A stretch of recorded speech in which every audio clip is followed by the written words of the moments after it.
What's up, foodies? Today I'm making the best breakfast sandwich you probably never heard of. It's the Newfoundland breakfast Touton sandwich. Now you're wondering, what in the world is a Touton? Or what in the world is a Touton breakfast sandwich? It's fried bread dough that's crispy on the outside with a soft, chewy inside that's stacked with bologna, crispy bacon, eggs, and lots of cheese. It's big, it's really indulgent, it's one of those things you don't eat every single day. You have it every now and then as a treat, but it's super comforting and super delicious. So let's get into it. All right, first things first, the dough. This is a Newfoundland-style white bread dough, and it's the dough we're going to use today. Now you can use any dough you have left in the fridge, but I'm making some Newfoundland bread for a video for you guys. So we're going to use half of that dough to make our Toutons. Start by mixing 420 grams of warm water with 180 grams of warm milk. Now you don't want your water or milk scalding hot. It can prevent the yeast from activating. So you want to keep it lukewarm. If you don't want to weigh out your ingredients, I'll have all the cup conversions in the description below. Then stir in 60 grams of sugar and sprinkle in 14 grams of active dry yeast. That's about 2 packets, or 4.5 teaspoons. Then give it a stir and let it sit for 5 to 10 minutes so the yeast activates and looks foamy and alive. And if it doesn't look foamy and alive, toss it and get yourself some new yeast.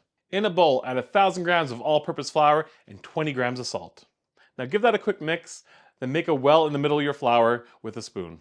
Then pour in your yeast mixture and then follow that up with 60 grams of melted butter. Stir it together with the spoon until it looks like a shaggy mess and then switch to your hands. I like to use a pair of gloves at this stage. I find it doesn't stick to your hands as bad, and I sometimes need to get to my camera fast to adjust something in a camera shot.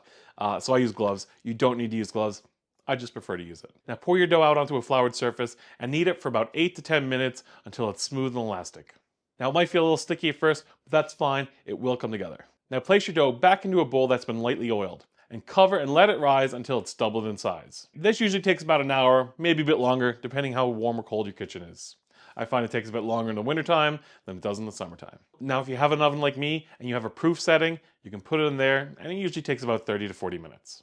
After your dough is doubled in size, you're going to want to punch it down. This isn't as fun as it sounds. I mean, it could be, but we don't want to knock all the life out of our dough. Lift the dough up and fold it back in on itself, then rotate your bowl and repeat a few times.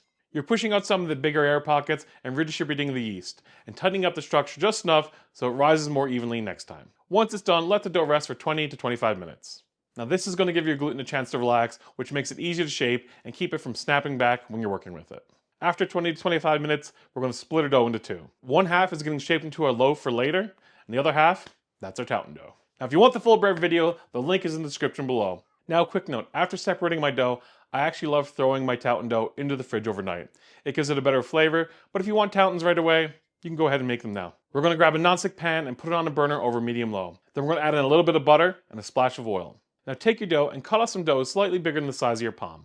Shape and flatten the dough gently and then lay it onto the pan and let it cook slowly. After a couple of minutes, it'll poof up and turn golden. Flip it and cook it on the other side until it's brown and cooked all the way through. And if you're not sure if it's cooked all the way through, you can grab a thermometer and check to see if it's done.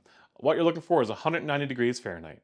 Now take your Touton off the pan and place it onto a paper towel. Then repeat with the rest of your dough and try not to eat them all. Now if you want to eat these the traditional way, you would just top these with some molasses or syrup and dig in. But today we're going to use these to make our sandwich. Now a proper Newfoundland breakfast sandwich needs bacon. Fry up a few slices until crispy or however you like it. And it wouldn't be a Newfoundland breakfast sandwich if it didn't have thick cut bologna. So slice them up and fry it until it's crispy around the edges and has a bit of color. And this is a non-negotiable. It's not a Newfie sandwich without a few slices of bologna. Now crack an egg into the same pan and fry it to keep the yolk a little runny. Now that everything's prepared, let's build it. Now I personally don't cut the Touton in half like you would a English muffin. I use two. But if you're not that hungry, go ahead and cut the Touton in half. Now place your first Touton down and top it with a slice of cheese. Then top it with 3 or 4 slices of bologna, lots of crispy bacon, and then top it with your fried egg. And of course, a second slice of cheese. Then place your second Touton right on top. And then press it together gently, and that's it. A traditional Newfoundland Touton breakfast sandwich. This is a comfort food for me. I love it. I've been having it since I was a little kid.